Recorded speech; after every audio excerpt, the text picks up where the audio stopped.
తెలంగాణ కాంగ్రెస్ లో అంతర్గత విభేదాలు చల్లారడం లేదు. కొత్త పాత లీడర్ల మధ్య ఆధిపత్య పోరు తారస్థాయికి చేరుకుంటోంది.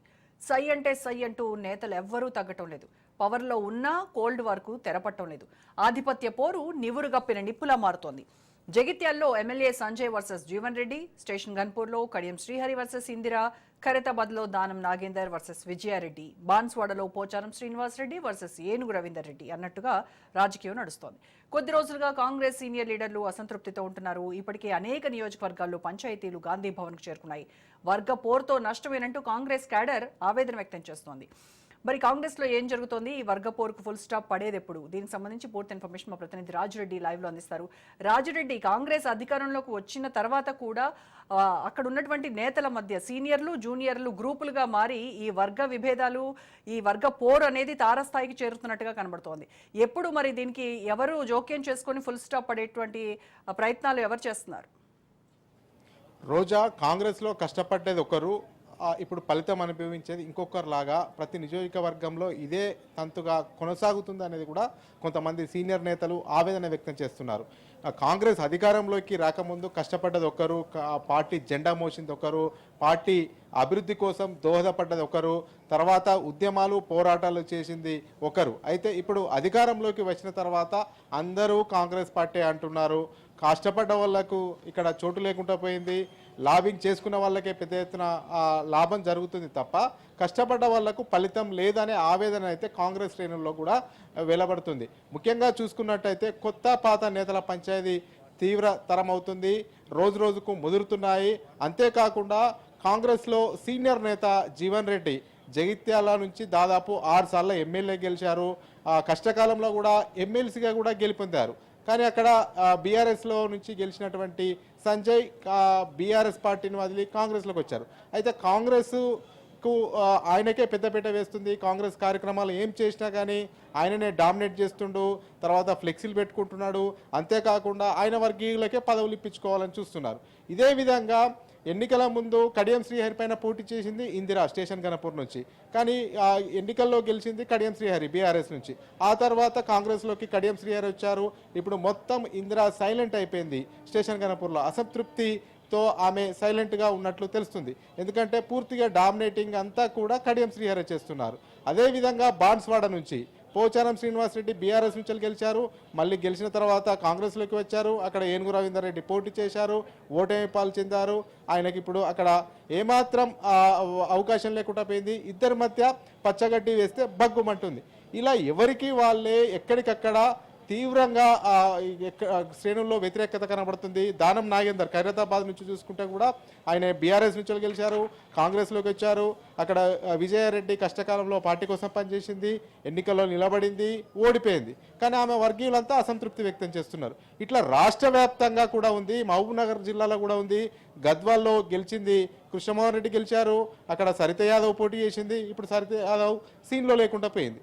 ఇదంతా కూడా చూసుకున్నట్టయితే ఎవరో కష్టపడితే ఎవరో ఫలితం అనుభవిస్తున్నారు అనే దానిలో కాంగ్రెస్లో పెద్ద ఎత్తున విమర్శలు వినిపిస్తున్నాయి. గాంధీ భవన్ సాక్షిగానే అక్కడ ఇన్ఛార్జ్ ఉన్నప్పుడే ఇన్ఛార్జ్ దీపదాస్ మున్షి ముందే కాంగ్రెస్ కార్యకర్తలు గొడవకు దిగుతున్నారు, జూనియర్లు రెచ్చిపోతున్నారు, జూనియర్లకే అవకాశాలు ఇస్తున్నారు, కొత్తగా వచ్చిన వాళ్ళే లాబింగ్ చేసుకుంటున్నారు, కొత్తగా వచ్చిన వాళ్ళకే పదవులు ఇస్తున్నారు అనేది కూడా పెద్ద ఎత్తున నినాదాలు చేశారు, బాహాబాహికి దిగారు. ముఖ్యంగా చూసుకుంటే హైదరాబాద్లో కూడా చాలామంది కార్పొరేటర్లు బీఆర్ఎస్ నుంచి కాంగ్రెస్లోకి వచ్చారు. గత కష్టకాలంలో వాళ్ళు కార్పొరేటర్లో పోటీ చేశారు, ఓడిపోయారు బీఆర్ఎస్ హవాలో. అయితే బీఆర్ఎస్ నేతలకే ప్రాధాన్యత ఇస్తున్నారు, బీఆర్ఎస్ నుంచి కాంగ్రెస్లోకి వచ్చిన వాళ్ళకే హక్కున చేర్చుకుంటున్నారు తప్ప మొదటి నుంచి కాంగ్రెస్లో ఉన్న వాళ్ళను హక్కున చేర్చుకోవట్లేదు, పక్కన పెడుతున్నారు అనే విమర్శలు కూడా పెద్ద ఎత్తున వినిపిస్తున్నాయి. అంతేకాకుండా ఇప్పుడు రానున్న రోజుల్లో 1-2 నెలల్లో స్థానిక సంస్థల ఎన్నికలు వస్తాయి, జెడ్పీటీసీ ఎంపీటీసీ ఎలక్షన్స్ వస్తాయి. ఇది పార్టీ సింబల్ మీద పోటీ చేసే ఎన్నికలు. అయితే గత ఎన్నికల్లో బీఆర్ఎస్ హవా రాష్ట్ర వ్యాప్తంగా ఉంది. ఆ కష్టకాలంలో ఆ గడ్డు కాలంలో పోటీ చేసిన వాళ్లకు టికెట్లు ఇస్తారా లేకపోతే కొత్త వాళ్ళకే ఇస్తారా అనేది కూడా సందేహాలు క్యాడర్లో వ్యక్తమవుతున్నాయి. కష్టకాలంలో పనిచేసేది ఒకరు, ఇప్పుడు అధికారంలోకి వచ్చిన తర్వాత మేమున్నాము, మేమే పోటీ చేస్తాము అని ముందుకు వస్తున్నారు. ఇలాంటి వాళ్లకు ఎవరు కూడా అవకాశం ఇవ్వద్దు. మొదటి నుంచి కాంగ్రెస్ జెండా పట్టి కాంగ్రెస్ కండువా కప్పుకొని తిరిగినటువంటి వాళ్ళు, కాంగ్రెస్ గెలుపు కోసం అహర్నిశలు కృషి చేసిన వాళ్ళు, కాంగ్రెస్ అధికారంలోకి రావాలి, బీఆర్ఎస్ను ఓడించాలని తాపత్రయపడ్డ వాళ్ళు, ఆ ఉద్యమాలు పోరాటాల్లో పాల్గొన్న వాళ్ళు, గత ఎన్నికల్లో జడ్పీటీసీలుగా ఎంపీటీసీలుగా పోటీ చేసి ఓటమి పాలైన వాళ్ళు మళ్ళీ వాళ్ళకే ఈసారి టికెట్లు ఇచ్చి పార్టీ హక్కున చేర్చుకోవాలి, గెలిపించాలి అనేది కూడా గాంధీ భవన్లో పెద్ద ఎత్తున చర్చ జరుగుతుంది. ఎందుకంటే ఇప్పుడు అధికారంలో ఉన్నప్పుడు అంతా మేమే అని వస్తున్నారు, బయట పార్టీలో గతంలో అధికారంలో ఉన్న పార్టీలో ఉన్నారు, డబ్బులు సంపాదించుకున్నారు. ఇప్పుడు మొదటి నుంచి కాంగ్రెస్లో 30-40 సంవత్సరాల నుంచి ఒకటే పార్టీలో పట్టుకొని ఉన్న వాళ్ళు చాలామంది ఉన్నారు. తీరా టికెట్ ఇచ్చే సమయానికి పాత వాళ్ళని కాదని కొత్త వాళ్ళకి ఇస్తున్నారు అనేది కూడా చర్చ జరుగుతుంది. ముందు ఇలాంటివి జరగకూడదు.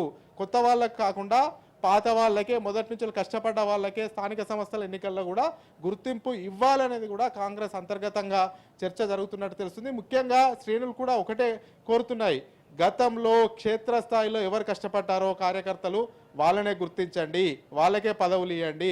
అంతేకాకుండా గత ఎన్నికల్లో గడ్డు కాలంలో ఉన్నప్పుడు, క్లిష్ట పరిస్థితిలో ఉన్నప్పుడు కొంతమంది పోటీ చేయడానికి కూడా విముఖత చూపారు.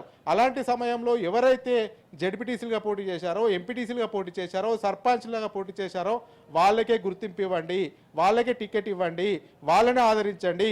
ఒకవేళ రిజర్వేషన్లు అనుకూలంగా రాకపోతే అలాంటి నాయకులకే, కరడుగట్టిన కాంగ్రెస్ నాయకులకు, కరడుగట్టిన కాంగ్రెస్ కార్యకర్తలకే పార్టీ పదవులు కానీ, నామినేటెడ్ పదవులు కానీ ఇస్తే పార్టీలో అంతర్గతంగా విభేదాలు ఉన్నాయి, మనస్పర్ధలు ఉన్నాయి. అంతేకాకుండా అందరు కూడా కలిసిమెలిసి ఉంటే అవకాశం ఉంటుంది. కాబట్టి కొత్త వాళ్లకు తర్వాత పదవులు దక్కే అవకాశాలు ఉంటాయి. కాబట్టి కొత్త వాళ్లకు ఎలాంటి టికెట్లు కానీ ఎలాంటి పదవులు ఇవ్వద్దు, పాత వాళ్ళనే హక్కున చేర్చుకోవాలనేది కూడా పార్టీ కేడర్ నుంచి పెద్ద ఎత్తున వాదనలు అయితే వినిపిస్తున్నాయి. Roja. Right Raja Reddy, thank you.